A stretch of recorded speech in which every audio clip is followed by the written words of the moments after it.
Hello, today's reading is brought to you by one of our wonderful CTE students here at Park Elementary School. They are going to be reading to you from our Michigan Reads One Book, One School program book, The Lemonade War, written by Jacqueline Davies. These chapters are read with the permission of the book's publisher, Harper Collins Publishers. Pardon me because I'm very sick right now, but I'm going to be reading 111 to 121. Then she showed Megan her page of calculations. At first, Megan buried her head in the pillow, but then she poked her head out like a turtle and started to listen for real. "That sounds like a pretty good plan," she said, "but is it really going to work?" Jessie looked at her calculations. She'd done them twice. "It should," she said. "I really think it should." She frowned, suddenly not so sure of herself. "It's a big upfront investment and a lot of work and organization, everybody, but once they're set up, we should be able to just sit back and watch the money roll in. The key is spreading everybody out so there'll be plenty of customers. We need at least 10 girls. 15 would be better." "That's the whole 4th grade class," said Megan, looking doubtful. "How are we going to get them to do that?" "Well, you could phone them all up," said Jessie, handing Megan a school dictionary open to the 3rd grade page. "Me?" said Megan. "Why me?" "Because they know you," said Jessie. "They know you too." "Yeah, but they like you." Megan shook her head. "Not all these girls are my friends. Even the ones that aren't your friends, they still like you. Everybody likes you, Megan." Megan looked embarrassed. "Oh, everybody likes you too," she said. "No, they don't," said Jessie. "They really don't." There was an uncomfortable silence between the two girls. Then Jessie shrugged her shoulders and said, "I don't know why those girls in my class last year didn't like me. I'm hoping this year will be better." Megan tapped her fingers on her knees. "You're nervous, huh, about 4th grade?" she asked. Jessie thought hard. "I'm worried that I won't make any new friends," she said. "You know, that all the kids will think I'm just some puny 2nd grader and that—" She took a deep breath. "I don't belong." Megan looked up at the ceiling for a minute. "Do you have an index card?" she asked. "Huh? I need an index card," said Megan. "Do you have one?" Jessie went to the kitchen desk and got an index card. She handed it to Megan. Megan started to write something on the card. "What are you doing?" asked Jessie. "I'm writing a comment card," said Megan. "That's something you're going to miss from 3rd grade. We did it every Friday. We each got assigned a person, and you had to write something positive about that person on an index card. Then it got read aloud." She folded up the card and handed it to Jessie. Jessie unfolded the card and read what Megan had written.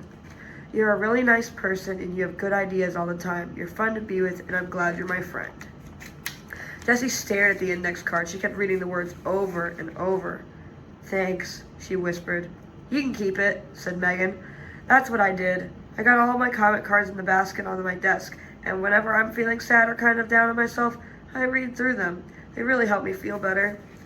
Jessie folded the index card and put it in her lockbox. She was going to save it forever. It was like having a magic charm.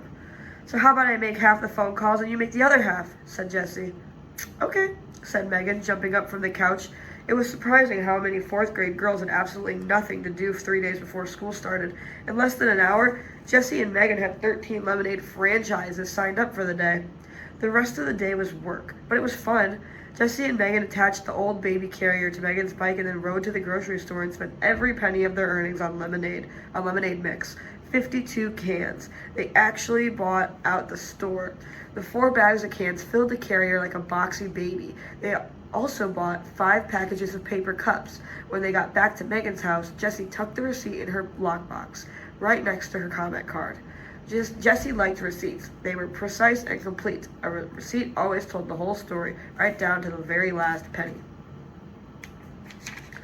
Then they tossed the construction paper and art supplies into the carrier and started making the rounds. First stop, Sally Knight's house. She was ready for them with the table, chair, and an empty pitcher all set up. Jessie mixed the lemonade. Megan quickly made a lemonade for sale 75 cents a cup sign, and they left Sally to her business. The deal was that Sally got to keep 1/3 of the profits and Jessie and Megan got to keep the rest. After they'd set up all 13 lemonade stands, each with enough mix to make 4 pitchers of lemonade, Jessie and Megan hung out at Megan's house, baking brownies and watching TV. Then they hopped on their bikes again and made the rounds. Jessie and Megan stopped in front of Sally's house first. The lemonade stand was nowhere to be seen. "What do you think is going on?" asked Megan. Jessie had a bad feeling in her stomach. Something must have gone wrong. They rang the doorbell. Sally came to the door. "Hurry," she said, grabbing their arm and pulling them inside. "My mom goes totally mental when the AC is on and the door's open." Where's your stand? Asked Jessie nervously, feeling goosebumps ripple up her arm because of the sudden cool air. Sally waved her hand. Done, she said. I sold out in like half an hour. It's so darn hot. We made $24 besides tips. Do I get to keep the tips? Sure, said Jessie. Tips? She'd forgotten about those on her calculation page. Sally handed Jessie some crumpled bills and an avalanche of coins. $8 for Jessie and Megan each. You want to stay and have some ice cream? Sally asked. Okay, said Megan. And we brought you a thank you brownie, for being part of our team.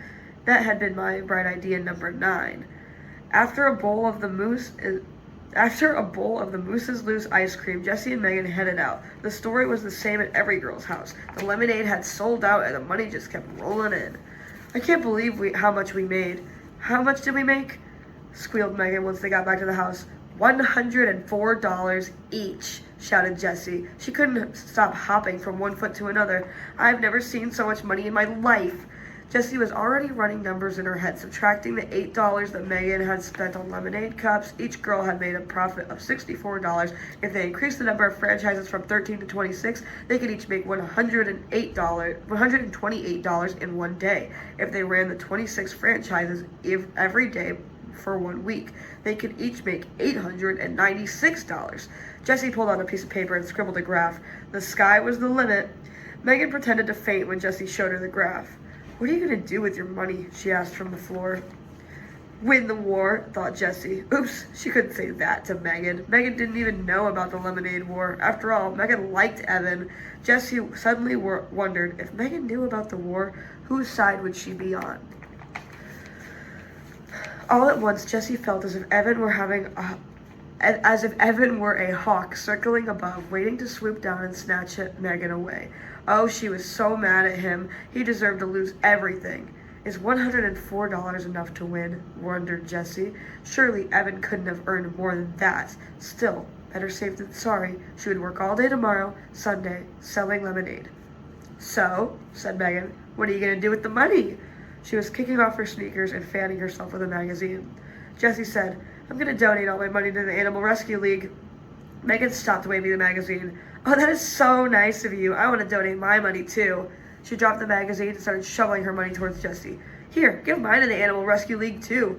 And on the card, just put both our names. The money came at her so fast, Jessie didn't know what to say. There it was, $208. $208, all in her hands. She had won. She had really, truly won the lemonade war. Just promise me one thing, said Megan. No lemonade stand tomorrow, okay? Okay, said Jessie. She didn't need a lemonade stand on Sunday if she had $208 today. My dad said tomorrow's the last day before the heat breaks, said Megan. So we're going to the beach for the whole day. Want to come? Sure, said Jessie. Maybe Evan wants to come too, said Megan. Jessie shook her head.